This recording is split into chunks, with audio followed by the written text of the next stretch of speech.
Hello guys, कैसे हो आप सभी। आज हम क्लास 10th का लाइट चैप्टर पढ़ेंगे, reflection and refraction of light. ठीक है, तो यहाँ पे सबसे पहले मैं बताऊँगी कि लाइट क्या होती है। ठीक है, लाइट का क्या इम्पोर्टेंट रोल होता है हमारी लाइफ में। तो हम कुछ भी अगर ऑब्जेक्ट हमें देखना होता है तो हमें लाइट की ज़रूरत पड़ती है। तो डार्क रूम में हम किसी भी चीज़ को विजिबल नहीं कर सकते। क्यों नहीं कर सकते? क्योंकि जैसे ही मान लो एक ऑब्जेक्ट है, हमें देखना है, हमें ऑब्जेक्ट्स विजिबल होते कैसे हैं। मान लो ये ऑब्जेक्ट है, ठीक है, जब तक अंधेरा है तो ये हमें नहीं दिखाई देगा। लेकिन जैसे ही मान लो इस पर कोई लाइट आएगी, इंसिडेंट लाइट आएगी, मान लो हम बल्ब जला रहे हैं, ठीक है, तो लाइट आई, इस ऑब्जेक्ट को हमें देखना है, इस पे लाइट गिरेगी और वो लाइट क्या हो जाएगी, रिफ्लेक्ट हो जाएगी।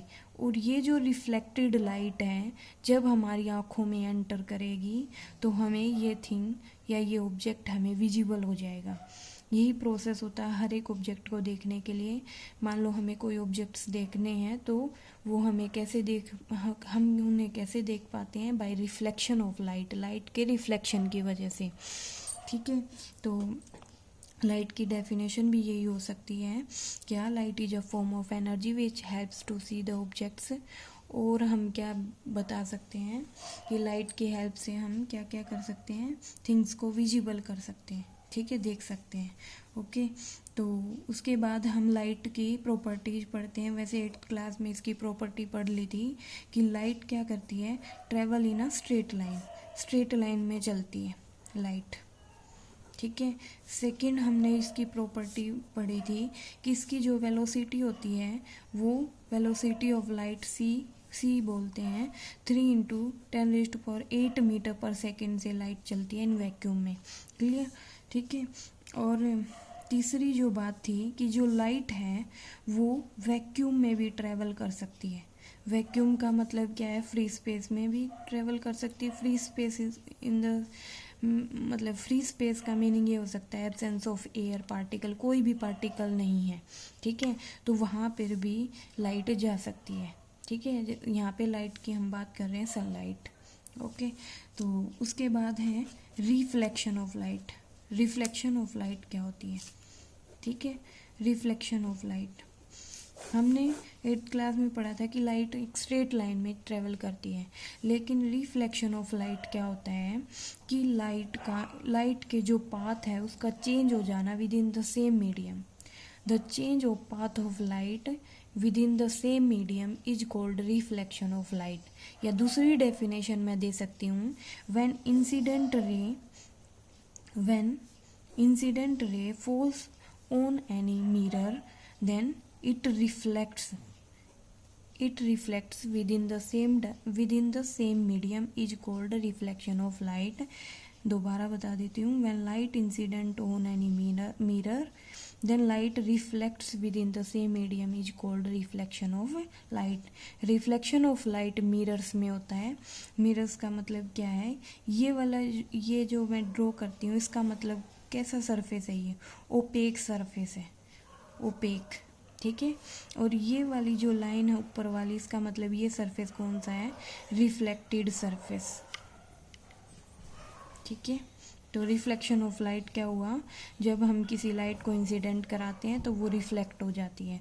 अब हमें यहाँ पे क्या करना है, एक नॉर्मल ड्रॉ करना है 90 एंगल पे, इसको बोलते हैं नॉर्मल रे। अब ये इंसिडेंट रे, ये नॉर्मल रे, ये रिफ्लेक्टेड रे। इंसिडेंट रे और नॉर्मल के बीच का जो एंगल होता है वो होता है एंगल ऑफ इंसिडेंस या इंसिडेंट एंगल। और नॉर्मल और रिफ्लेक्टेड रे के बीच का जो एंगल होता है उसको बोलते हैं एंगल ऑफ रिफ्लेक्शन या रिफ्लेक्टेड एंगल। ठीक है, अब यहाँ पे लॉज पढ़ेंगे। पहला जो लॉ होता है रिफ्लेक्शन ऑफ लाइट का, incident angle must be equal to the reflected angle. याद रखना बच्चों, क्योंकि कई बार बच्चे कंफ्यूज हो जाते कि आई और आर एंगल को यहाँ पे बना देते हैं। ठीक है, तो ध्यान रखना आई एंगल किस किस के बीच है, इंसिडेंट और नॉर्मल के बीच, और आर एंगल किसके किसके बीच है, नॉर्मल और रिफ्लेक्टेड रे के बीच। तो पहला लॉ क्या कहता है, laws of reflection of light का पहला लॉ कहता है कि angle of incidence must be equal to angle of reflection. Second law क्या कहता है कि जो इंसिडेंट रे है, ठीक है, इंसिडेंट रे है, नॉर्मल जो है, नॉर्मल रे है और रिफ्लेक्टेड रे है, ठीक है, lie in the or lie in the same plane. Same plane मतलब एक ही प्लेन में लाई करनी चाहिए, एक ही प्लेन तो है ये, ठीक है। प्लेन क्या होता है, 2D में आता है, 2 डायमेंशन में एक्स वाई ले सकते हो, वाई जेड ले सकते हो, जेड एक्स ले सकते हो, 2 एक्सिस में लाई कर रहे हैं तीनों रेज, तो इसको बोलते हैं lie in the same plane. Clear.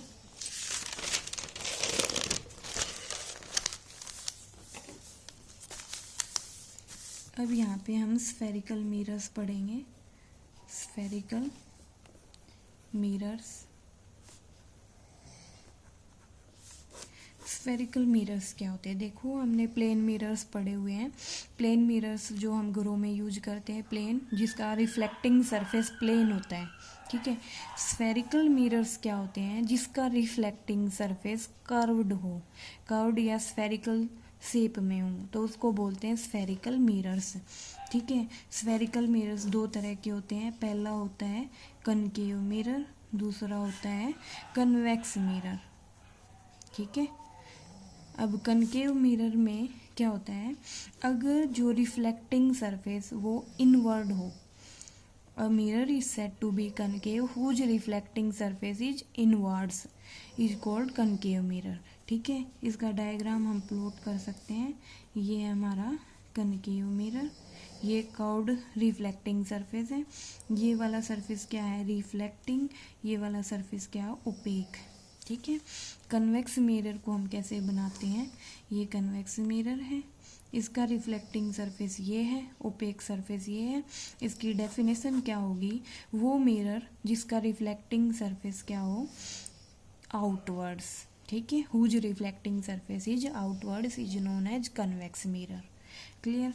अब हम यहाँ पे कुछ इम्पोर्टेंट टर्म पढ़ेंगे, सम इम्पोर्टेंट टर्म्स।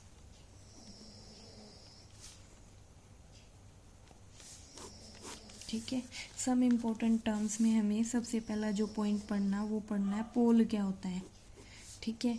पोल क्या होता है, जो ये हमारे पास मिरर है, कनकेव मिरर है जो हमारे पास है, ठीक है, ये कनकेव मिरर है, ये रिफ्लेक्टिंग सरफेस है। ये जो रिफ्लेक्टिंग सरफेस है इसका जो मिड पॉइंट होता है, जो रिफ्लेक्टिंग सरफेस है उसका जो बीच का पॉइंट होता है उसको बोलते हैं पोल, ठीक है। पोल को पी से रिप्रेजेंट करते हैं, इसको बोलते हैं पोल, ठीक है। मान लो यहाँ पे कन्वेक्स मिरर लिया है, तो इसका पोल क्या होगा, रिफ्लेक्टिंग सरफेस का बीच का पॉइंट, ठीक है, पोल, ठीक है। दूसरा पॉइंट क्या पढ़ना है, सेंटर ऑफ कर्वेचर क्या होता है,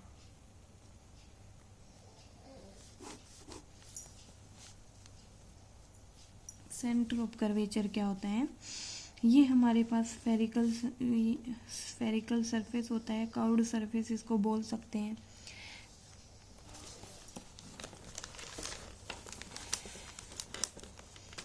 अब अगर मैं ये वाला हमारे पास क्या है, रिफ्लेक्टिंग सरफेस है, कनकेव मिरर है, ठीक है।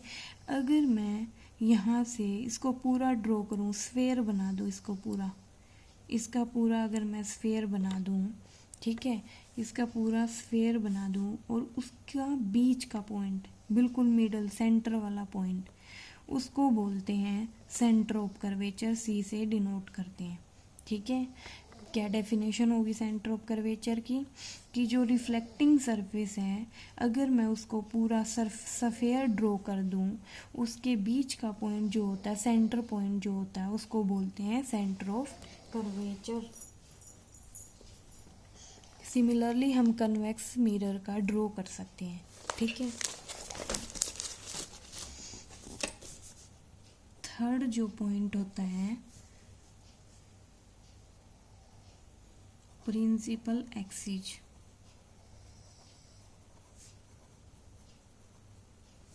प्रिंसिपल एक्सिस क्या होती है। मान लो ये हमारे पास क्या है, ये हमारे पास कनकेव मिरर है, ठीक है। इसकी प्रिंसिपल एक्सिस बनानी है तो कैसे ड्रॉ कर सकते हैं। ये बीच का पॉइंट क्या होता है, पोल होता है, ठीक है। इसको पूरे को ड्रॉ कर दें तो क्या होगा, यहाँ पे मान लो सेंटर ऑफ कर्वेचर, पूरे का जब ड्रॉ करके देखेंगे मान लो ये सेंटर ऑफ कर्वेचर, ठीक है। अब एक और चीज़ ध्यान रखनी, जो सेंटर ऑफ कर्वेचर होता है वो रिफ्लेक्टिंग सरफेस से अवे होता है, ठीक है। अब प्रिंसिपल एक्सिस क्या होती है, हम क्या करें, पी और सी पॉइंट को मिलाते हुए एक लाइन ड्रॉ कर लें, ठीक है। एक लाइन ड्रॉ कर लें, पी और सी को मिलाते हुए एक लाइन ड्रॉ कर लें, इस लाइन को बोलते हैं प्रिंसिपल एक्सिस, ठीक है। इन चीज़ों का पता होना बहुत ज़्यादा ज़रूरी है क्योंकि हम आगे इमेज फॉर्मेशन करेंगे, उनमें इन चीज़ों का पता होना चाहिए। प्रिंसिपल एक्सिस क्या होती है, पी और सी पॉइंट को मान के एक लाइन पे मान के एक लाइन ड्रॉ करनी है, ठीक है। सिमिलरली हम कनकेव मिरर की ड्रॉ कर सकते हैं प्रिंसिपल एक्सिस बीच में से, ठीक है। फोर्थ जो पॉइंट है वो हमें क्या बताना है, फोर्थ जो पॉइंट है प्रिंसिपल फोकस, ठीक है। फोर्थ जो पॉइंट है प्रिंसिपल फोकस, इसके लिए एनसीईआरटी बुक में एक एक्टिविटी भी दे रखी है कि हमें क्या करना है। मान लो सन से रेज आ रही है, हमें सन जो ऑब्जेक्ट है उसकी इमेज देखनी है, तो हम क्या करेंगे, उससे पहले मैं एक बात बताना चाहूँगी कि जो सन होता है उसको हम डायरेक्ट अपनी आँखों से देखते हैं तो आँखें डैमेज हो जाती हैं, या हम अगर सन है उसको हम मिरर लगा के देखते हैं तो आंखें डैमेज होने का खतरा रहता है। तो प्रिंसिपल फोकस के लिए हमें एक एक्टिविटी कर सकते हैं, एनसीईआरटी बुक में गिवन है ये।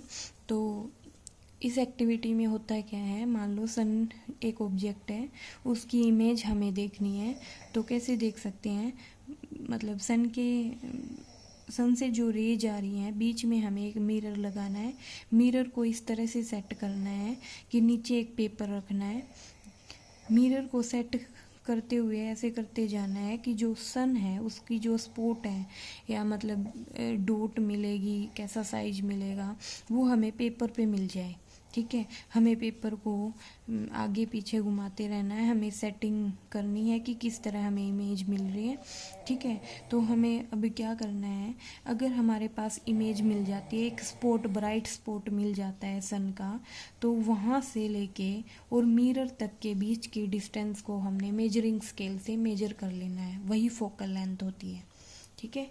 वही फोकल लेंथ होती है और जो वो पॉइंट होता है उसको बोलते हैं, जो पेपर पे जो पॉइंट बनता है उसको बोलते हैं प्रिंसिपल फोकस, क्योंकि वहाँ पर सन की इमेज मिल रही है, ठीक है।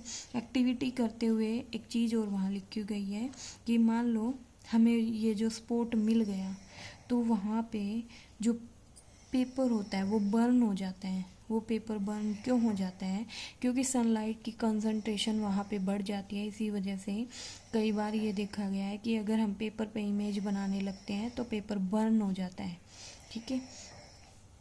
दूसरी डेफिनेशन भी प्रिंसिपल फोकस की मैं बता सकती हूँ कि मान लो हमारे पास ये कनकेव मिरर है, ठीक है। मान लो मेरे पास ये कनकेव मिरर है, ये पोल है, ठीक है, और ये क्या है, सेंटर ऑफ कर्वेचर है, ठीक है। तो प्रिंसिपल फोकस की दूसरी डेफिनेशन क्या बन सकती है, मान लो जो रेज हैं वो इंसिडेंट कर रही हैं पैरेलली, ठीक है, पैरेलल रेज ऐसे जा रही हैं, ठीक है, ऐसे पैरेलल रेज जा रही हैं, ठीक है, पैरेलल बनानी है एकदम से, क्लियर। तो जो पैरेलल रेज हैं वो रिफ्लेक्टिंग सरफेस से मिलके उसके बाद वो क्या होती है, रिफ्लेक्ट हो जाती हैं। तो वो जिस पॉइंट पे रिफ्लेक्ट होती हैं, जिस पॉइंट पे रिफ्लेक्ट होती हैं उस पॉइंट को कहते हैं प्रिंसिपल फोकस, जिसको डिनोट करते हैं एफ से, ठीक है। तो इसकी डेफिनेशन क्या हो सकती है, when rays parallelly incident on the concave mirror then light reflected at point F, at any point F, this point F is called principal focus, ठीक है। कन्वेक्स मिरर में भी हम इसको ड्रॉ कर सकते हैं। कैसे?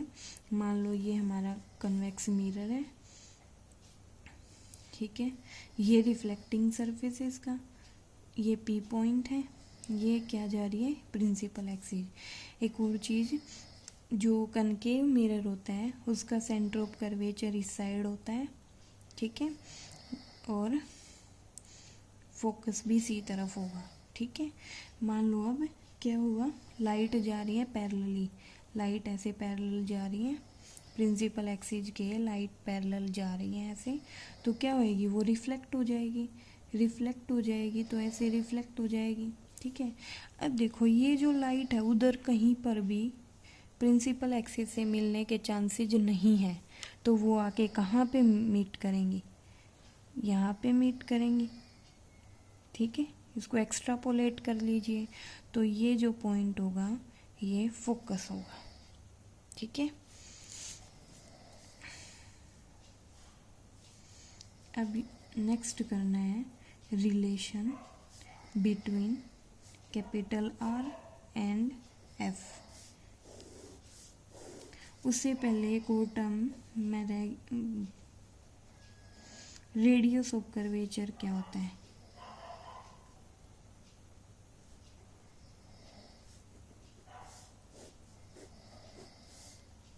ठीक है। रेडियस ऑफ कर्वेचर मैं बताना भूल गई थी। रेडियस ऑफ कर्वेचर क्या होता है? फिफ्थ जो टर्म है ये, ठीक है। रेडियस ऑफ कर्वेचर क्या होता है? ये जो डिस्टेंस है पोल और सी, सेंटर ऑफ कर्वेचर के बीच की जो डिस्टेंस होती है उसको बोलते हैं रेडियस ऑफ कर्वेचर। मतलब R is equal to P C. Radius of curvature क्या होती है? R is equal to P C. Pole और सेंटर ऑफ कर्वेचर के बीच की डिस्टेंस होती है रेडियस ऑफ कर्वेचर, ठीक है। या हम दूसरी डेफिनेशन दे सकते हैं रेडियस ऑफ कर्वेचर की, कि पी सी रेडियस को मान के एक स्फेयर जो ड्रॉ करते हैं, तो उस स्फेयर की जो रेडियस पी सी होती है उसको बोलते हैं रेडियस ऑफ कर्वेचर, ठीक है।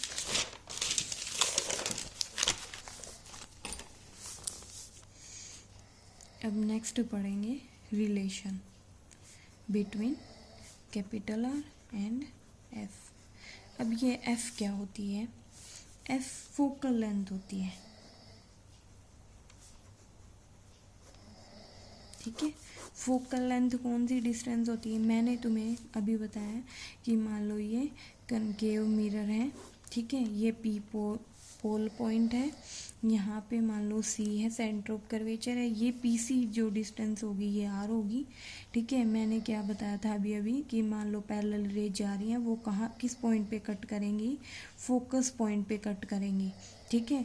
तो ये जो पी एफ डिस्टेंस होती है पोल और प्रिंसिपल फोकस के बीच की distance is known as focal length, ठीक है। Clear? P C is equal to R, P F is equal to F. For spherical mirrors,